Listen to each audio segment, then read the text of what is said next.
Welcome to the Encore Audio Archives YouTube channel. I'm Taper Dave, and this is my channel. I've uploaded hundreds of talks here that I've recorded at meetings in West LA, and I've also recorded conventions starting in 2013. I've got a bunch of those up. And Walt and Mary Murray, the original owners of Encore Audio Archives, started the company in the 80s, and Walt recorded Joe and Charlie's and a bunch of stuff down in Vista, California. My sobriety date is June 20th of 1994.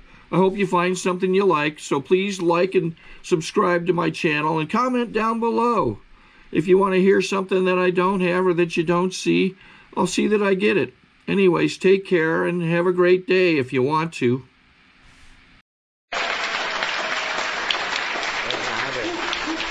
good. That was good, huh? I'm Michaeline, grateful alcoholic. Thanks for having me. I want to thank the committee, and it's a lot of work. I don't know if you've ever been on a Roundup committee, but it's like long. And that's why they made the 12th tradition. Few personalities going on at the Roundup, right? No, not here. Oh, just in San Diego, okay. Thanks, Doug, for hosting me for a while, and I want to thank Jesse. And all my friends that came up, and Mark, who stuck with me every day, and JC, and I want to do all that. I lost it. I've been kind of a wreck for the last 3 months, and my sponsor died unexpectedly, without my permission, I might add, after 25 years of hanging tough with me, and she just died for drill, just while I was out of town, I might add, which is the only way I probably could have let her go. And ever since then, it's been another growing experience through Alcoholics Anonymous. And so I've been more emotional. Usually I'm like tough. I'm like a tough old broad here. And I've been just a whiny little, this is hard part stuff the last 3 months. So just about anything, that and I'm menopausal, will make me... and... which the ladies I sponsor are kind of enjoying, you know, watching me just a little bleh. And so coming up to the hotel today, and I was all pumped and I was excited and la la la la la, and I got to meet the chair, and he said we knew the same people and blah blah blah, and I'll do a lot of that tonight so I don't bore you with details, but and I knew his mom. We were tight. We were close. We both loved Alcoholics Anonymous. We worked together, and we did AA together. And she died about 7 years ago, and I haven't seen Jesse since the funeral. So to see this young man sober 10 years in the chair of this Roundup was a bit emotional for me today. So I don't know that he planned on going there, but I was kind of like hanging on him, and, you know, and he's just like, oh, great, this is the speaker for tonight. This will be good. Just going to wreck everything. We worked for a year on this damn thing, you know. Here we have this hyperventilated, you know, I'm just like, so I did my regular prayer, and I asked God to make me be of service one more day, and let me say something that matters, and let me feel the spirit of Alcoholics Anonymous, and please don't let me suck. Amen. You know, because God knows what we're thinking, so, you know, it's like... He goes, la, la, la, la, la, please don't let me suck, because they hate that. The Roundup committee hates it even worse. It's like, where in the hell did you get her, you know? Are you sure that's the CD you listen to? So, anybody in their first year of sobriety here tonight? Raise your hand. Welcome, welcome, welcome home. I hope you have a ball tonight. I hope you have a ball for the weekend. This will be one of those for the memory bank. And I especially want to thank the old-timers that are here tonight, because I need you guys to still lead the way. And I've been needing that since the first day I got here, which was June 30th, 1982, and relapse is not mandatory.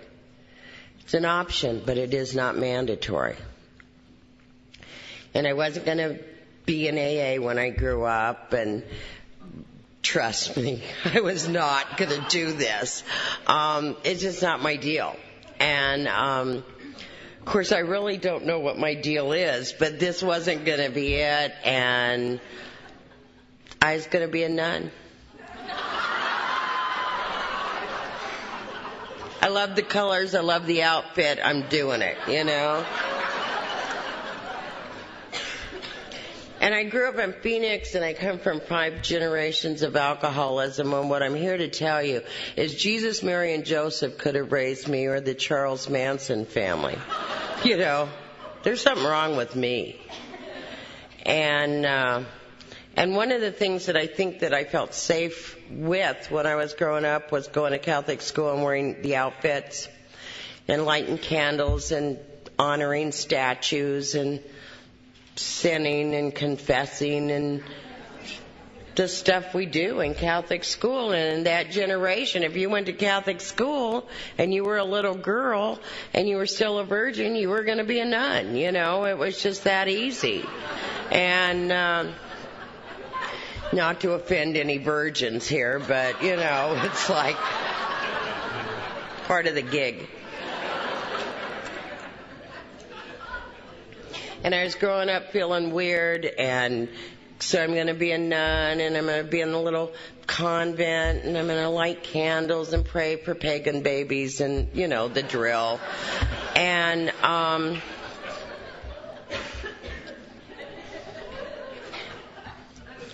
only a few of us know what pagan babies are. It's so weird. Who would do that? But whatever. And I went to my first party when I was 14 where there were no nuns present. And that was a first, you know. I mean, you couldn't even wear sleeveless clothes. Like, armpits were so sexy then, you know. And it was like a party. And I had my first drink. And the next day I couldn't be a nun.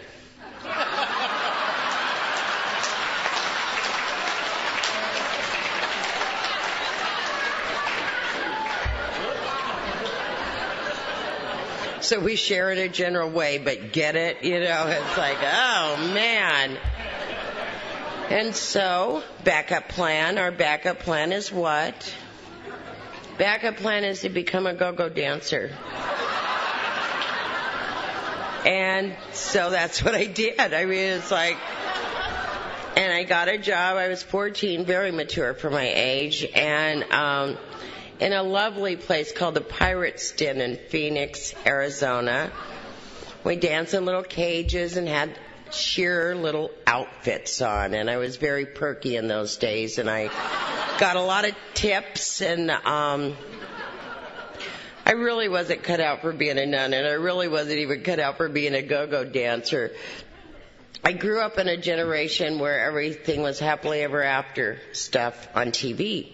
And I was kind of a TV 50s kid, and Donna Reed was my idol, and, you know, I have a lot of pearls at my house, if you know what I mean. I'm like still kind of, and I just thought if I could save up all my go-go money, which I did. I was much better at saving then than I am now, but I saved up all my go-go money and came to California, and I was now 15, and I married a sailor, and I got a puppy and a baby and made a meatloaf, basically, is what I did, you know, really fast. And because that's what Donna Reed did, and they only have a 30-minute show. You got to get it all in, you know. And it's like, okay, do.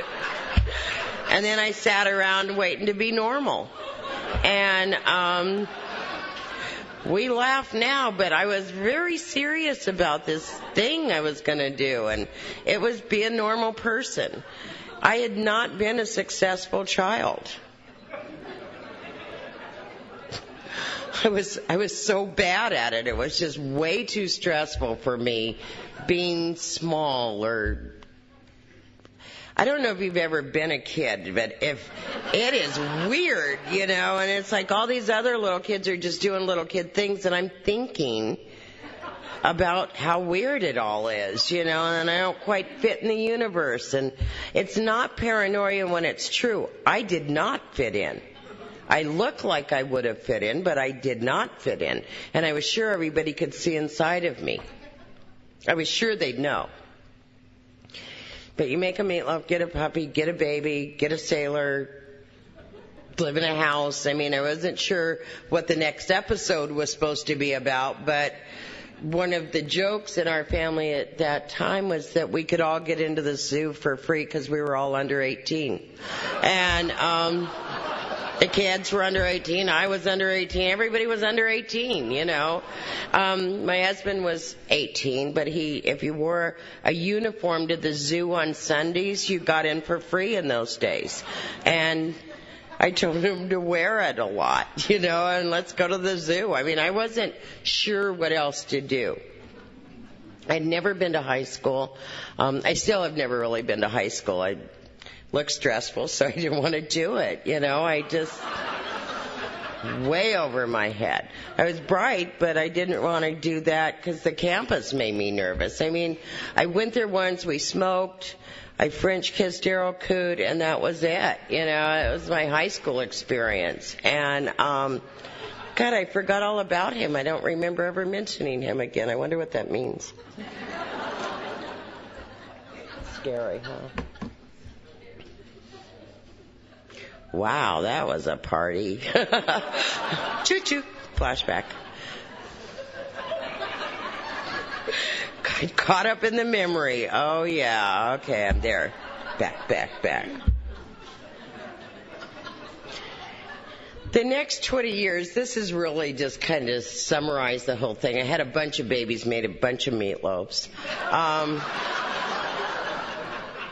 I went to City College and started a college education because that didn't look as stressful. So you could lie a lot then. They didn't have computers, and if you'd ever visited a campus, you could just say you went to that school. And I would always give the year I would have graduated if I ever would have really gone, and they'd say fine, and I'd take a test and I'd get in. And the next thing you knew, I was working in an emergency room, and I was the president of PTA, and I was the Little League mom, and I was the soccer mom, and I was the Girl Scout leader, and I was the den mother for not just my den, but the other kids' dens.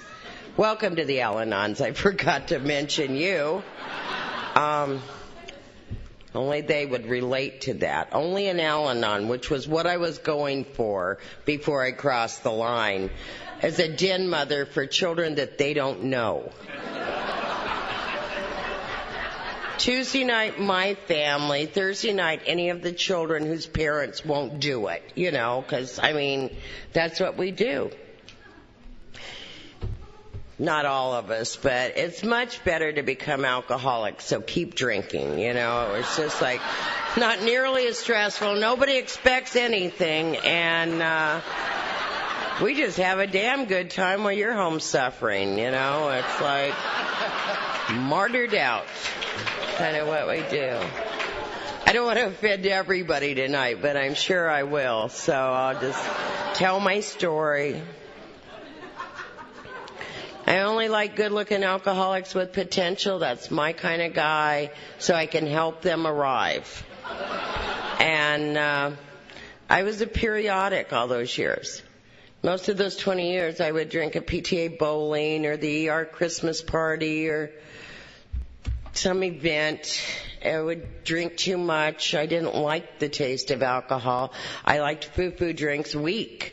But you acquire taste for things. And I could drink about 14 daiquiris, you know, that were weak, which add up to 7 strong drinks. I mean, it was just, but once a year, twice a year, it wasn't big enough. I called them Al-Anon breaks, where they drive you to drink, you know, and you just need a night out. And because he was the problem, and I was the solution, and he was bad, and I was good, and he was sorry, and I would forgive him and get a new couch. You know how it goes. You know, just shoo. And his drinking kept progressing and kept progressing. I mean, who would know that? I hate alcoholics. They're just heartless. They just screw up everything, and they just leave it to the big people to straighten things out. I had no patience with them, and it was like I couldn't believe that he wouldn't do something about it. And eventually I had to make him leave because he was wrecking my happily ever after family. And he left. And I looked around one day and I realized I was the only divorced woman in La Mesa, and now everybody was going to find out the truth. Nobody was divorced that I knew. Nobody. And our family had all these kids and green grass, and I was president of everything, and I was good and he was bad, and now I was and I was just like, I just got to work 2 jobs. I'll work double shifts at the hospital. I got to pull this off. I got to do this. I did it. Very stressful to try to be functional when you're not, I don't even know how I lasted that long, honestly. But my girlfriend encouraged me to have a glass of wine after work with her. She lived across the street, nice lady, non-alcoholic, good, became a good friend. And she says, and I'd call it the second shift. And that's when you race home from your job, and then everybody gets in the car, and this one gets dropped off at ballet, and this one at dance, this one at baton, get over to the Girl Scout thing to pick up the badges, grab some groceries on your way back, and it's very exhausting to have that as your second job. And she says, have a glass of wine. Just have 1 glass of wine with me, then do the second shift. I don't really like wine. I don't really like it. What can I say? It was just not my deal. And she said, it's really good wine. And I sipped a glass and I relaxed, and it was just nice to talk to another adult. And then I went right home and started second shift. And it was better. I don't know if you've ever drank, but it will relax you somewhat. It'll take the edge off, and you'll feel better. Jeez, what's going to be so bad about that? And so I started doing that. Go over at work, make sure everything got started, drop off a couple people, pick up a couple more, stop on the front porch, have a glass of wine, go back, finish up, and I was starting to feel better.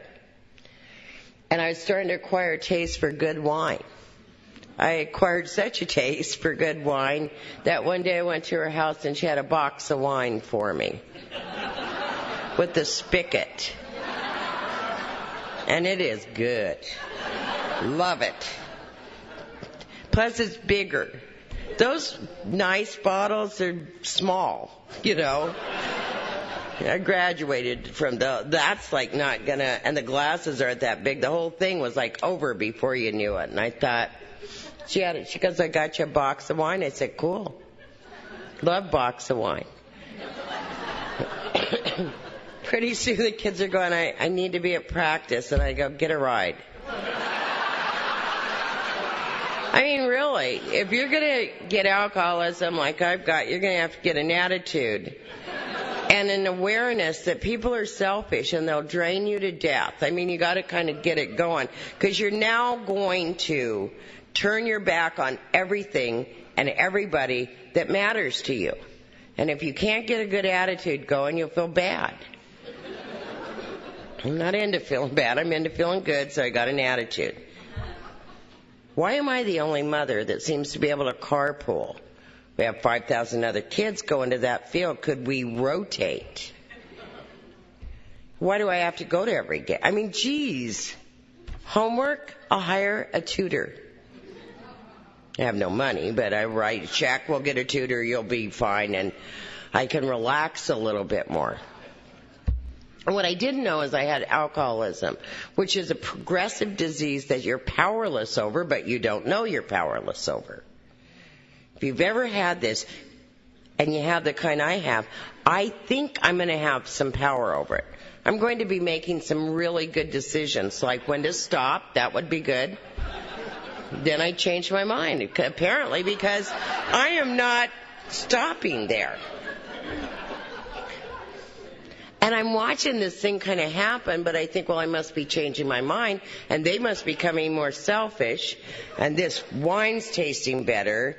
And it was all kind of happening to me, and I didn't even know it. Interesting disease to watch happen, but it's stressful when it's stressful. I needed another drink to think about what was happening to me. And the next thing I know, and then pretty soon, Miss Have a Glass of Wine to Relax is starting to say you might be drinking too much. Well, I don't like judgmental people.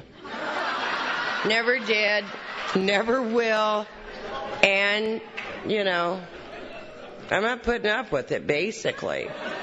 I could buy my own box of wine. I had never done that, but I could. And I had this other set of friends that was going to the valley to go to nice places and dress up, and they were going once in a while, and they kept inviting me, but I didn't think nice women went to bars. And one night I thought, I could be wrong.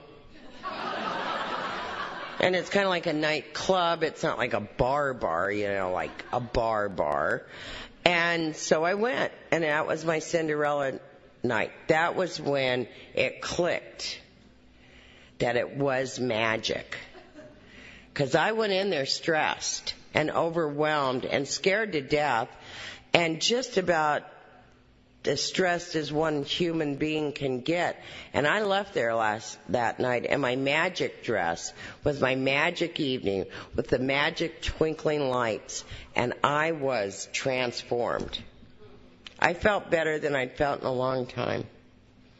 I can't even explain it, but it was like magic. It was like I was so much better. I just renewed. It wasn't like I was taking the edge off for an evening. I was like I was taking the edge off for a month. And I thought, I'm going to do this once a month. This is like magic. The interaction, the fun, the dancing. I would lie, and I told people I was 10 years older than I really was, so that they go, oh my God, you look so good. Which I'm considering starting to use again.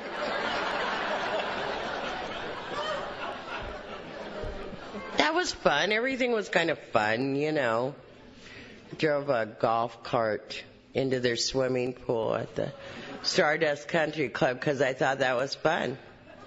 Expensive, apparently, for the hotel. It was on my amends list, but fun. If you call it just fun. I just wanted to have a little fun. I don't want to hurt anybody. I don't want to, create some drama. God, I have a lot of children, and I've been through a horrible divorce, and have a mortgage, and I'm overwhelmed, and he's not paying, of course, and, because I wouldn't marry anybody that would pay child support, They don't appeal to me.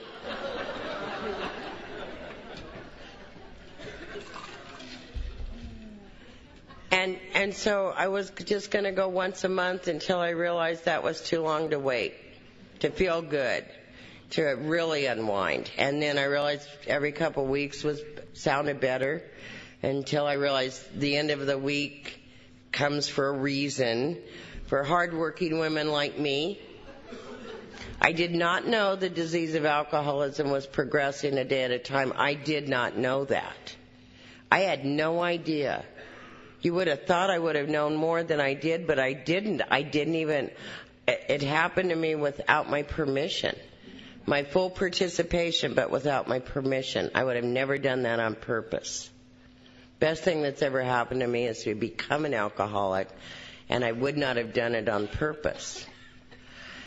And then pretty soon it's lower companionship, and it's not because I wanted to, it's just that those people were annoying.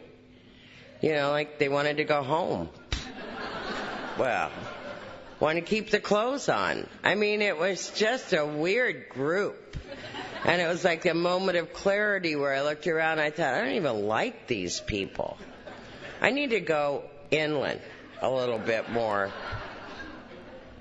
And I need to get home at some point. And then pretty soon I'm driving home in the middle of the night, and I'm praying that God doesn't punish me by having my house burned down with all my children in it when I drive into the driveway. And if it's not burned down and there are no bad things that are happening, I will never drink again. I'm so scared. Oh my God. And the house would be fine, and the oldest was 16, and the youngest was 3, and everybody was fine, and it wasn't like, I hadn't helped them with their homework first. I don't think I had. I don't know why I even said that now that I think about it. I think I was really into homework anymore. It's like, I have graduated from college since, but I don't even know how. It was like I really was absent for a while. And I kept progressing and I kept progressing, and then I really didn't know I was powerless, and I really made a decision to not do it anymore. I mean, it's over. I took a break. It got out of control. I got a million responsibilities and important things in my life that I really need to tend to. And the next thing I knew, I was at a beer bar. What was with that? I don't know if you've ever been to one, but they're just tacky. The interesting thing for me was that I liked it, and I fit in there much better than... And I was trying the wine, and I didn't like the wine, but I could drink about 40 glasses of it, and I now have my own stool, and I'm now a regular, and now it's like I'm going from there, the hospital to the bar to home to pass out. I don't really want to even go home, but I got to change, and the whole thing's out of control. I can't make it stop, no matter, even if I am going home, I end up there. I mean, the whole thing's just weirder and weirder and weirder, and I realize one night I have to drink something I hate. If you drink things you like, no wonder you drink too much, but if you drink things you hate, there is no possible way to drink too much. So I switched to beer. I hate beer. I hate the look of it. I hate the smell of it. It's like fungus of some sort with yeast or something. I mean, I don't even... It doesn't appeal to me. It makes me sick. I just think lowlifes would drink beer. And so I said, I want you to chill the mug, and I want ice in it. I want salt on the rim, 1 shot of Tabasco, 2 green olives, and it was sickening. I thought it would be like a blend of a margarita and a Bloody Mary and a beer, and the other things I liked a lot, and I was trying to get this thing going, and it was disgusting. I hated it. I hated it more than I'd ever hated anything. I could barely get it down, and it's like I didn't try. And I think I drank 2 that night. I had not drank 2 of anything, and I thought, this is my new drink. Hate it. But I will not get drunk. I won't even get happy. I'm going to do this, I'm having to work at this now, and it's starting to stress me out. And 2 weeks later, hot Budweiser in a can. Love it.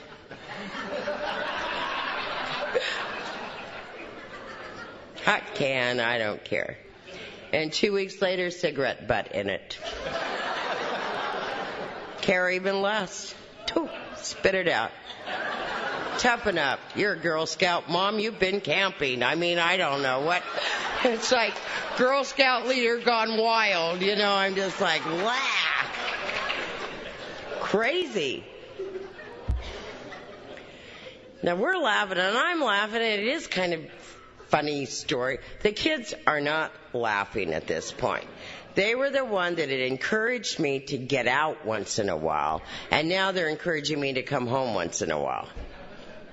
Well, I'm not putting up with it. They're selfish, demanding. They're never there anyway. I'm thinking, I'm not going to go home and just sit there while everybody else leaves. I mean, it makes no sense to me. I have no idea that I can't not go to the bar. I think I may have tried once or twice. I can't really guarantee that that's the truth, but I could not drink. Even when you decide you're not going to drink and you're drinking, and you decide to go home and you're not going home, and even when you decide that's enough and you're going to have more, who would know that you're powerless over alcohol? I mean, I would have never thought of that. You guys thought of it, but for me, but I would have never even known that.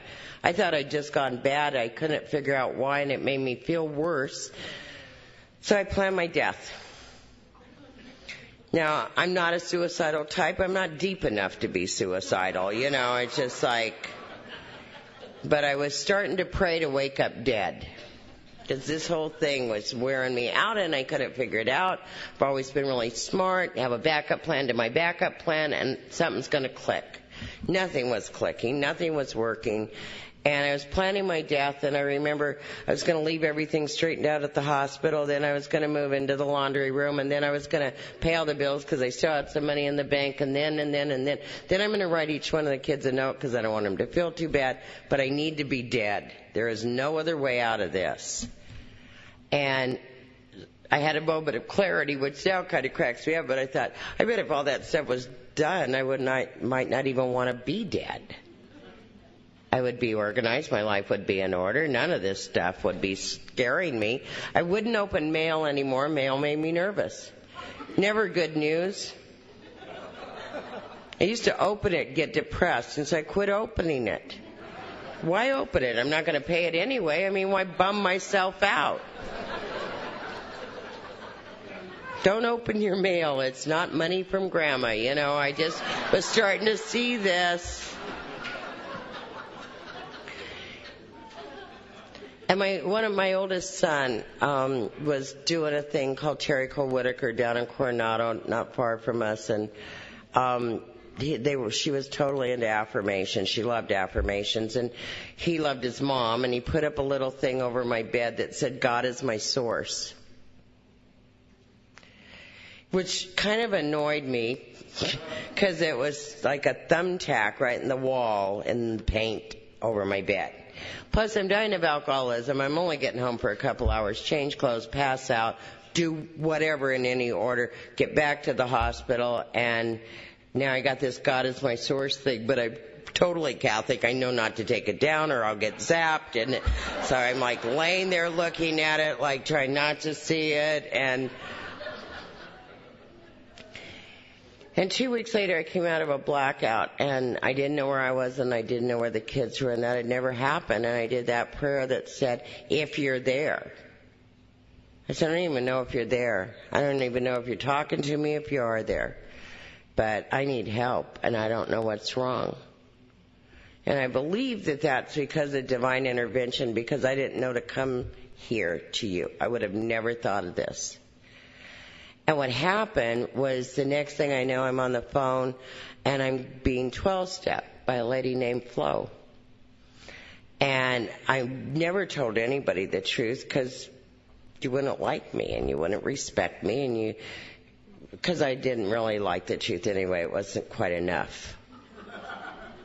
But I'm telling Flo the truth. I'm telling her everything. I'm vomiting information, more than she asked for, I'm sure. But I'm telling her what's going on. I'm telling her the secret. I'm telling her how I let my kids down, how I can't come home, I can't quit drinking. And she said, "I'm going to take you to be in AA and it's going to be okay." I said, "Okay, I'll be in AA. I'm going to be in AA." All right, I have no idea what any of this means, but I'm feeling good. Flo said it's going to be okay and I'm going to be in AA. And so I'm in. And a weird thing happened because I think that I thought that I could not drink now because I'm going to be in AA. But if you've ever tried to join AA, it will make you thirstier than you were before you joined, because you have a sense you're not going to get any more. Or that's what happened to me. I was just like, But she had said, "I want you to call first before you drink. I want you to promise you'll call first before you drink." And I said, "Okay, I'll call first. But I don't want to drink. I want to be in AA, and thank you, you know." And 2 hours later, it's like you overreact. They have your phone number. They're coming to get you. They have your address. You've told them personal things that you really shouldn't have. But I was raised with good manners, and I knew that I was supposed to call her. I was going to need to drink to be in AA. I mean, it clicked. I'm going to be in AA, and I'm going to need to drink to be in AA because it's too long. You know, so I called her to tell her I was going to just have a little bit, not a lot. That's for sure. You know. And then I'm going to be in AA, too. And they talk you out of it. I always tell you people, never call if you're going to drink, because we'll talk you out of it. You'll be sober for forever and happy. Patient. You want to drink, drink. You want to feel different, give me a buzz. And I thought, she talked me out of it. And I thought, no, by the end of the conversation, I don't want to drink. I don't. Drinking's bad. AA's good. I'm going to be in AA. I'm good. And then you sit there waiting to be in AA, and it's long, and I thought, woo-woo, not going to do it. Not going to be able to do it. No, not without drinking. So I thought, I'm going to need a drink to just relax. I'm very tense. I have no idea I'm detoxing. I'm sweating like a pig. I'm like, oh my God, what is happening? You know, now it's not good. Now it's bad. Now it's much worse than it was before. And I'm like, call her. Da-da-da-da-da. They talk you out of it. Get off the phone. No, drinking's bad. AA's good. I'm going to be in AA. This is good. Go. I'm going. Okay, I'm back. I'm good. I can do this. You know, 2 hours later, I'm thinking, I'm going to die here waiting to be in AA. You know, because it's long. And so I was going to call her, and this was it, the final straw. I'd had enough of this helping thing, and I'm going to be in AA. I've already established that. I promised her I'd go, and I'm going to drink so I can go, because I'm going to come out of my skin and explode all over my living room. And I know it, and I can't let that happen, you know. And what I did was I called her, and I said, if you don't come here right now, I'm not going to get to be in AA. I mean, hurry. And it's like they're waiting outside on your stoop, you know. Pew! You know, just as you're hanging out, the whole thing was too weird. But it felt like she was there that fast. And she babysat me. And then she took me to be in AA. And that was June 30th, 1982. And what happened that night was some guy had 30 days, and he raised his hand and he said, you know, I'm Joe, I've been sober for 30 days, and, you know, I'm an alcoholic. And I thought, oh man, you got to say 3 things. I said, I'm Michaeline, I'm an alcoholic, and I have 11 hours. Well, they loved it. They're going nuts. Yeah, you know, and they're clapping, and I'm looking around, and I don't know about your last end of your drinking, but people were not clapping anymore. They weren't proud of me. Nobody was excited, nothing. And this group was going nuts. I mean, they were totally into me, which I loved. So I added, and I was awake. I was awake and sober 11 hours because I don't know how you guys do credit around here, but I thought, I'm not sleeping and sober. I was awake and sober 11 hours. And so they clapped again. And I joined, you know. I thought, I'm in. I am in. This group gets me. You don't have to say much around here. You say your name, you're an alcoholic, and give a matter of time, whether it's hours or years, and we're clapping. We're so proud of each other, you know. Just so proud of each other.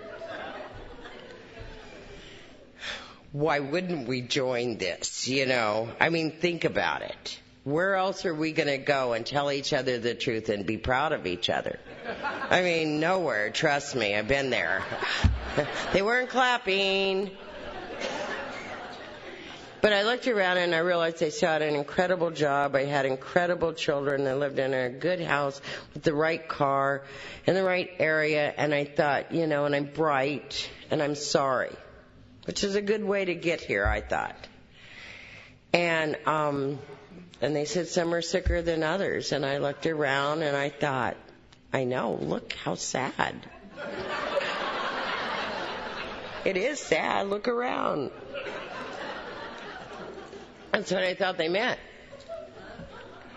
And but I had a lot going for me. I was from La Mesa and stuff, and And this is just what happened to me, so I don't want to freak out any newcomers, but I was sitting there and going to all these meetings, and you have to get overnight and then through a weekend, and the whole thing's very long. Very, very, very long every day, not drink, every single day, every minute of every single day. Then you have these feelings coming up, and I'm starting to freak. And I'm sitting at my big desk looking at my big job, realizing, one, I'm not qualified for this job. I have no idea how I got this job, and I don't get it. I don't know how I did it before, but whoa, way over my head. I'd just been promoted 3 months ago before, probably in a blackout. As director of something, I was like, whoa, you should really be educated to do this. I never really finished college, I just kind of went for a while. So I walked in, and I'm nervous. I'm sitting there all day looking at papers and phones and desks and people, and it's like coming out of a blackout. And I went in and I told the director, I said, I'm in AA. She goes, really? And I go, oh yeah, I'm bad. I'm a bad alcoholic, really. Just joined a couple weeks ago. It's like, and I'm not doing well here. I can't think. I have to go be in a meeting. I'm going to meetings now. And she goes, that's good. You take the day off, do whatever you need to do. I said, oh no, I'm quitting. I'm going to just be in AA. I won't be able to work now. I'm going to be in AA and be a coffee maker, or maybe the trash girl. I don't know. I think you have to have 30 days for the trash. But, I'm not going to be able to come here and look. This is way too hard for me. And I went home. And I sat in what I called my mental patient rocking chair, and I'm rocking 180 miles an hour going, I'm in AA, it's going to be okay, and don't drink no matter what, and keep coming back, it gets better or something, and it's like so much, and I'm starting to jot these things down because it's big. I know it's big, I can't remember it all, and the kids are walking by me back and forth. What is wrong with you? I said, I don't know, I'm in AA now, and I can't really think anymore, and I quit my job, and I need a break. I just need a break while I'm in AA. And they said, okay, well, we're going to go to Dad's while you're in AA. And he was living out in Coronado, and he was sober with Terry Cole Whitaker's church, and, the kids had been to it, and they liked it. And I said, give me 2 weeks. Give me 2 weeks. I mean, they have 2 books. It's not a big program, It's like they have 12 things they want you to do, and I'm bright, and I can knock out one a day. I mean, give me 2 weeks. I don't know, because I can't think right now, I had a good reputation down in San Diego. I thought I'd be back to work tomorrow. I need a couple weeks for this stuff and everything. And I don't know why, but apparently one of the things they had mailed me had something to do with paying for the house. Whoa. You think if it was that important, they quit sending a mail and they come tell you, like knock at your door or something, but I guess they figured I'd open the mail sometime, and I didn't. Post office now kept my mail. It was undeliverable because I don't want it. Mail makes me nervous. I can't figure out how to do all that anymore.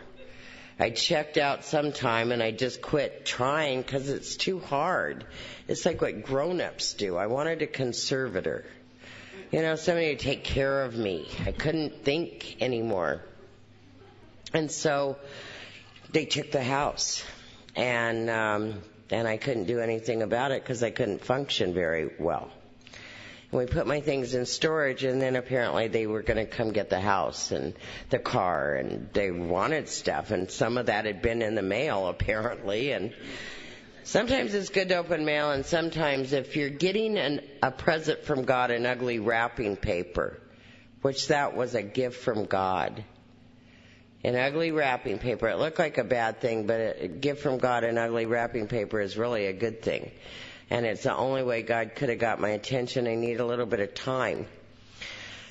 And the next thing I know, I'm living in a red shagged carpet camping trailer, 14 feet long, very short. My bathroom had been bigger than 14 feet. It's almost round. Red shag carpeting, not my color. Boy Schwinn bicycle, I think they threw papers from it. It looked a little bulky, not like cute. I mean, I'm not a biker anyway, so it's not really like I wanted to ride a bicycle. I'm more of a Volvo chick, you know. Or a bicycle, either one. I'm pretty flexible, really. I have this bicycle and this camping trailer, and I'm selling plasma because nobody wants to give me any money. People want to give me service commitments. Do not let them trick you here. People have cash here.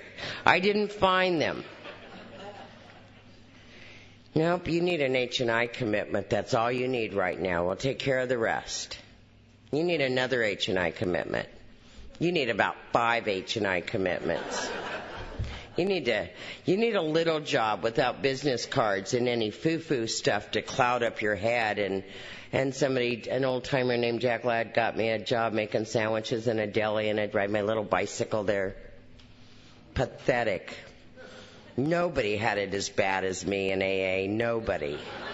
I knew it. I knew, my sponsor kept going, oh, my God, you are so lucky. I mean, God's grace and lots of gifts. Whatever you need, it just comes up. Okay, maybe this would meet your needs.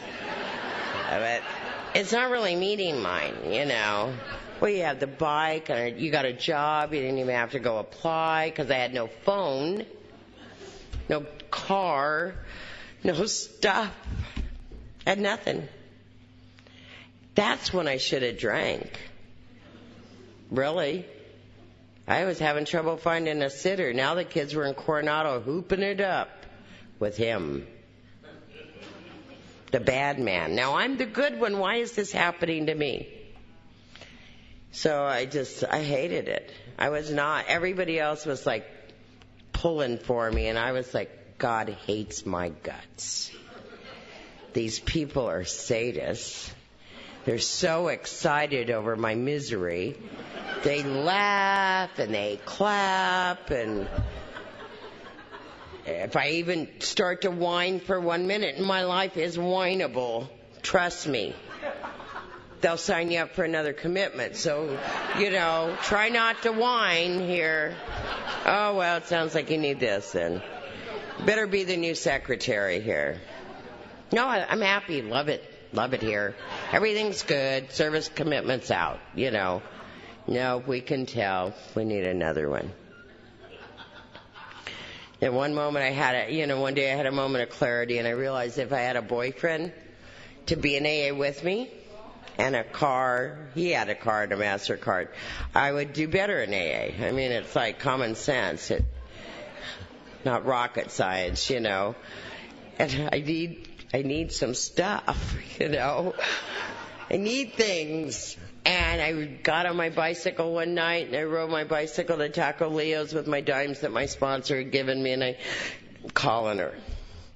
And if you have a sponsor like mine, you try to be cool so they don't think you're going to whine. You're going to try to whine without letting them know you're whining, and hopefully get some sympathy or a break at least. Nothing. I get nothing. She says, go home. You're looking for Prince Charming. He's looking for a princess, and you're not one. Yeah, painful. True, but painful, She says, ask God to hold you tonight. Yeah, exactly. Oh, okay, I'll do that. Right up there on the list with a brain tumor. I mean, it's like, who would do this? Somebody who's desperate, can't pick up a drink. Because I'll give you a secret. The 5th spiritual condition they talk about in this book has to do with phone calls and service commitments. It does. It's like I was hooked. I couldn't get out. Was willing to get out. Could not get out. I'm a coffee maker. Plus, I called to tell them I was leaving. And so I'm doing my desperate prayer every night because I can't get a boyfriend. Dear God, if you don't help me tonight, I'll kill myself. It'll be your fault. Amen. Waiting to die. I know I'm going to get struck dead, but I am sick of this crap, you know.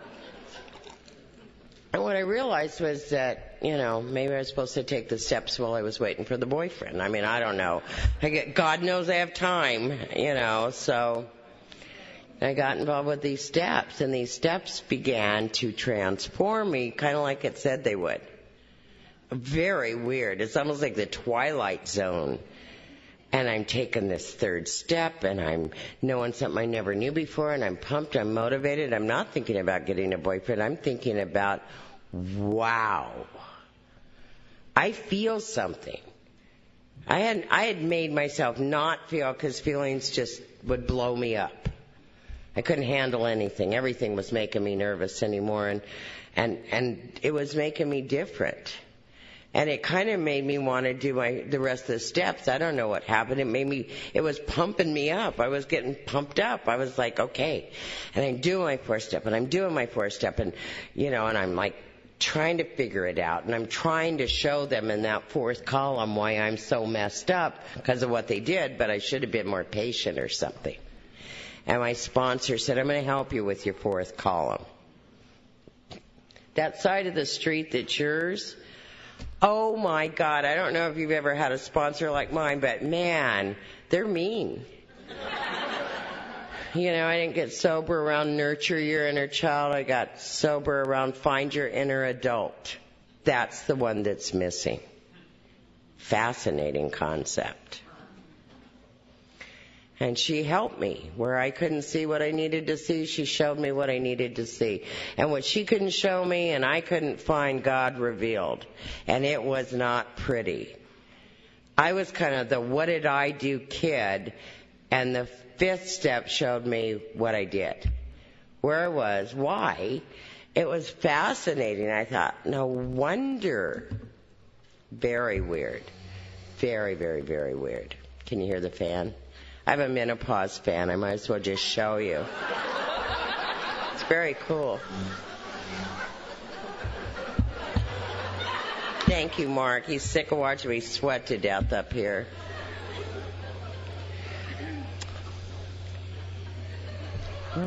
We were cracking up the other night.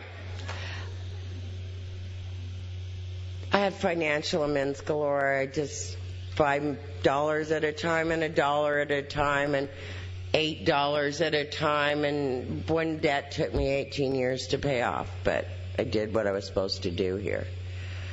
How I got utilities in my name again was just the major miracle. My home group had a party. Oh, utilities are in her name. Good job, they said. They were proud of me. You know, the kids were gone for several months while I was going through this process. Thank you, God. Their dad stayed sober exactly 10.5 months. Fascinating. Luck, I call it. But whatever, you know. They took good care of the kids while I needed them to take good care of the kids for me. One of my hardest amends was going to be to my dad. I mean, it was like it took me almost 5 years of inventory to really get to the other side of that. And I'm just going to tell you that, even though I'm jumping ahead for a minute. I had always wanted my dad to be a good dad, and I'd never been a great daughter. And my sponsor said on every single one of my amends and every single person in my inventory, I had to go first. You want work to recognize your truly exceptional abilities, be an incredible employee. 6 and 7 will make that possible. You want your dad to be a great dad, quit worrying about that, be an incredible daughter. They're going through this backwards trip. And 6 and 7 kind of made that happen for me. And I had flown to Texas to make amends to my dad, and I hadn't seen him in 10 years. It was an incredibly damaged relationship. From his side. My side, I never even knew I had a part. I went there to clean it up, and about an hour and a half before I was going to see my dad, I saw my aunt, and I was saying, I said, this is so weird, but I have a new father, I have a new employer, I have a new family, and I just want to be a good daughter to my dad now. I don't need anything from him. I don't want anything. And she goes, oh, honey, that's not your real daddy. I know. This is how they are in Texas. I should have warned you. But anyway, story goes, I'm a Greek Jew from Texas and the restaurant owner. My mom was a waitress anyway.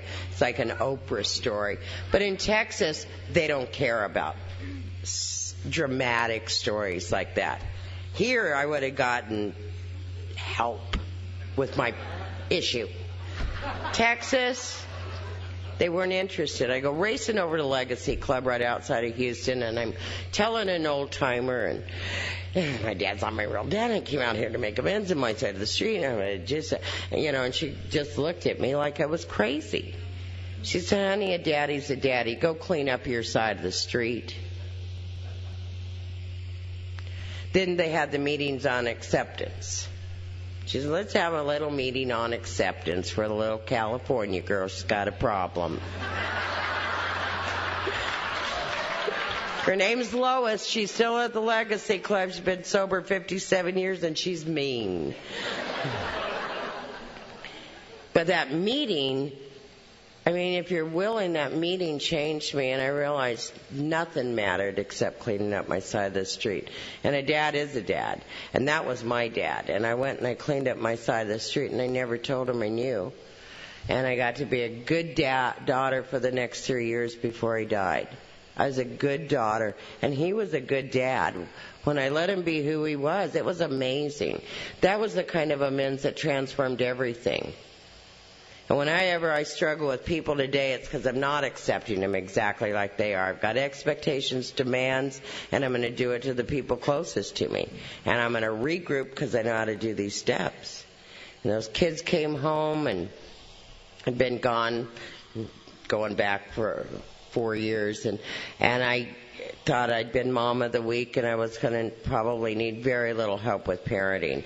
And I'd never been a sober mom based on principles. Try to work and be a mom and be not manipulative, and then be honest and be present and do it every day. And it was like, whoa, this is harder.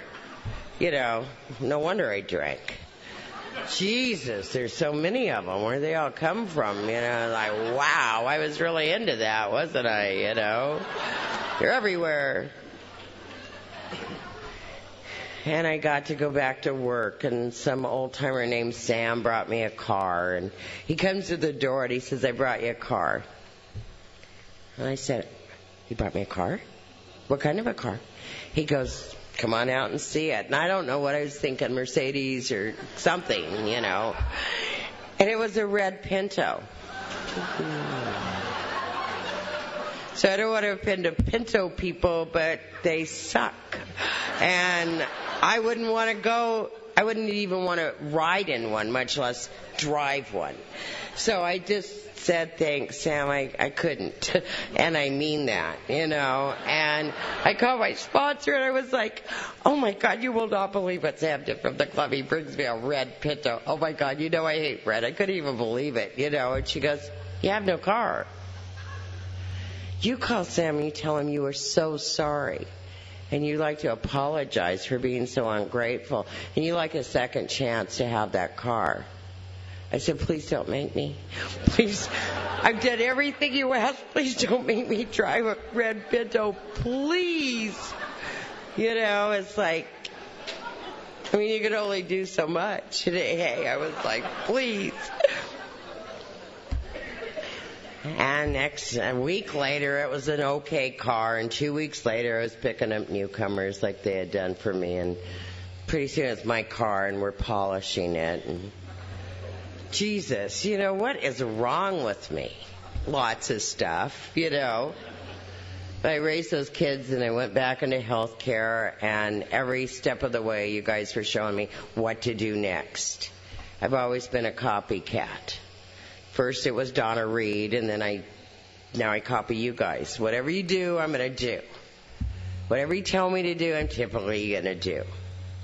because there's a loving God that's kind of guiding and directing me all the time.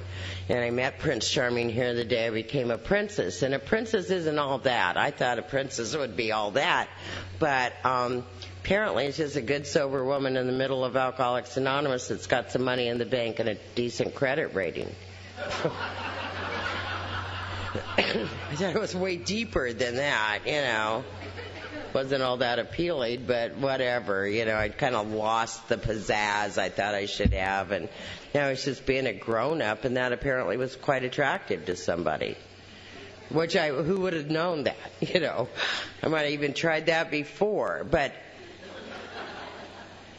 you know, we had our time together, and we did our deal here, and he died unexpectedly, and one day, and you know how the AA thing is. He had come up to LA to talk, and we had swapped nights.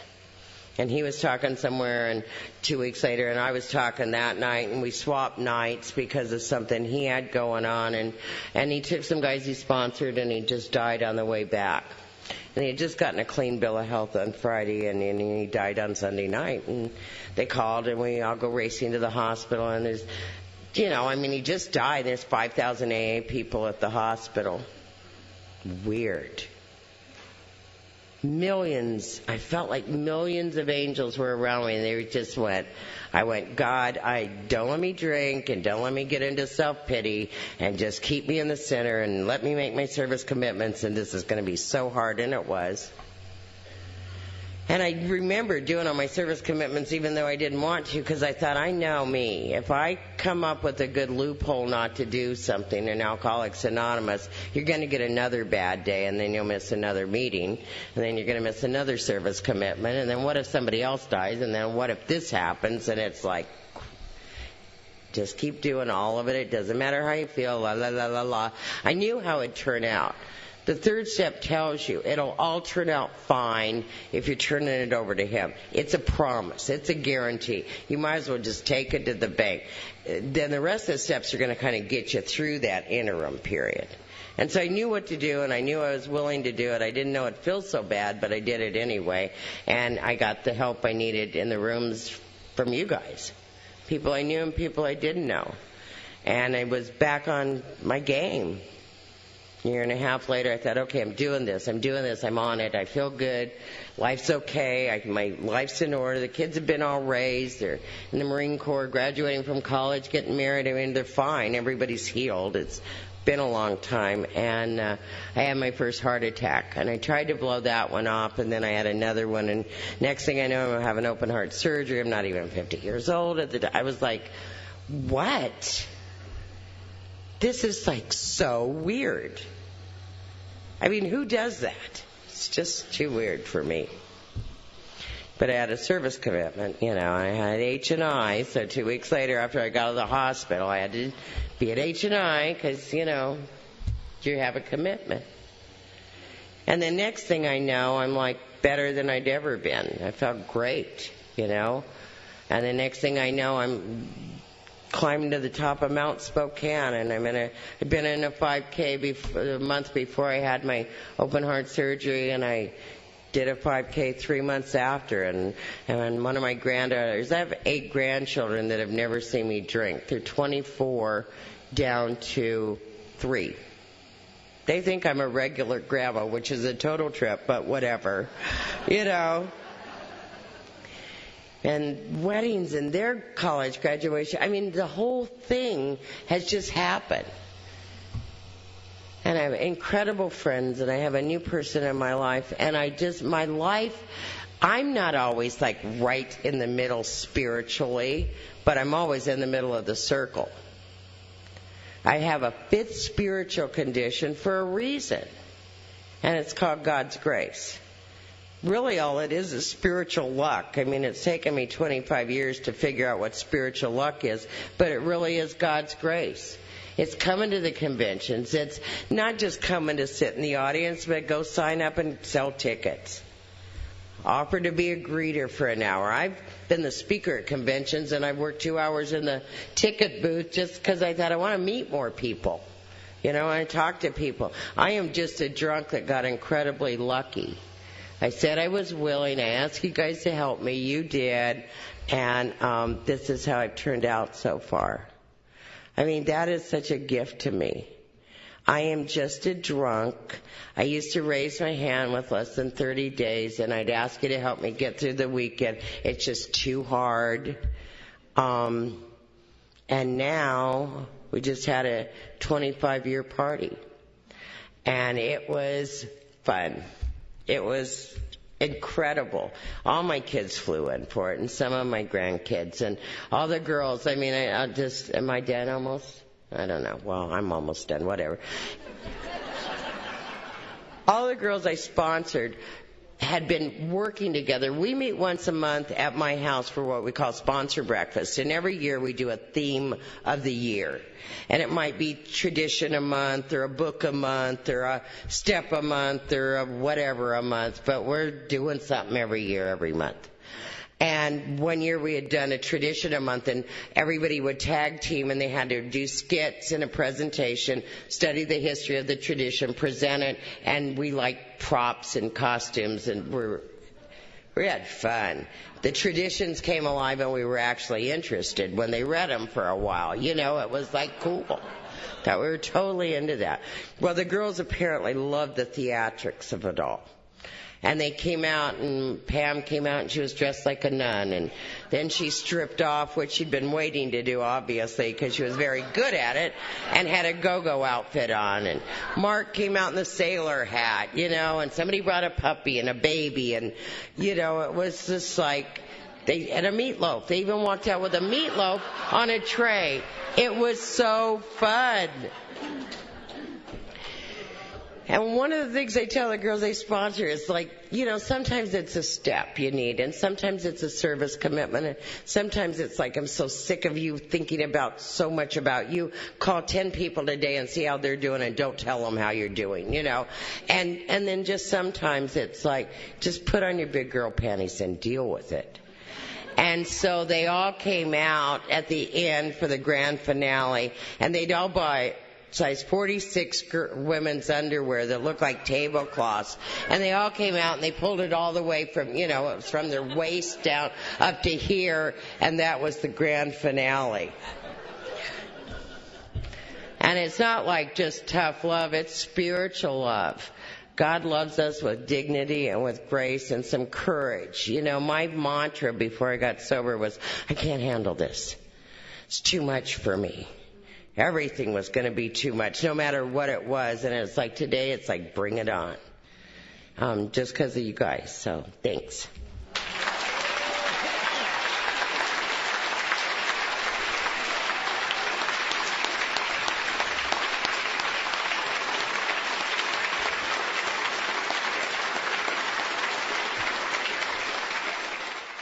I think we got a great talk going on here. Thanks for watching the channel. Taper Dave here. Just curious, do you think this is better than Zoom? Okay, this is how I prepare my drone for launching. I like to do it inside the cab of my truck so I'm not standing outside in the weather. To install the joysticks for control, up and down, right and left, powered on. I have an Android phone that I use to connect it to the drone with, and it's actually controlled through the iPhone, through an app. Oops, wrong way. It's actually controlled through the iPhone, or through this Android phone, through the app. It's actually controlled through the Android phone, through an app, and you connect it through this short connection right here.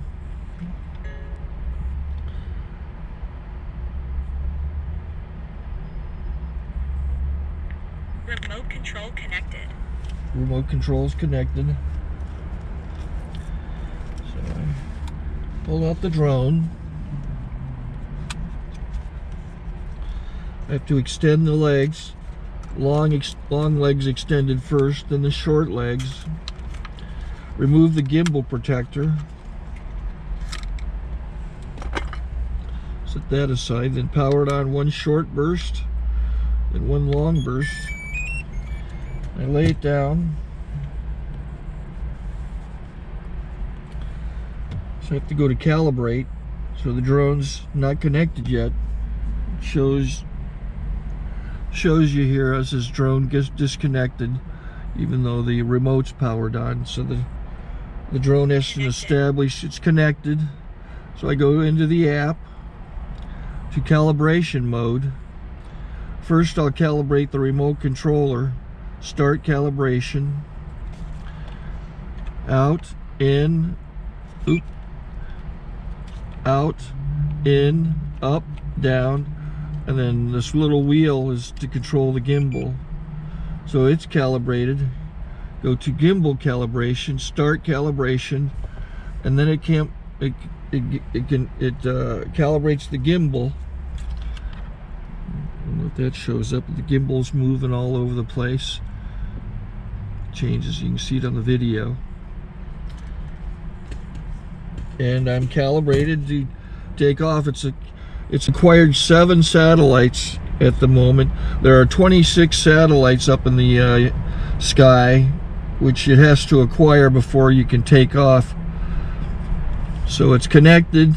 It's got enough satellites. This is white. I can go to press this little arrow button, swipe right to take off, and it would start the motors if I slid this to the right. But I'll wait till I get outside. Don't want to do it inside.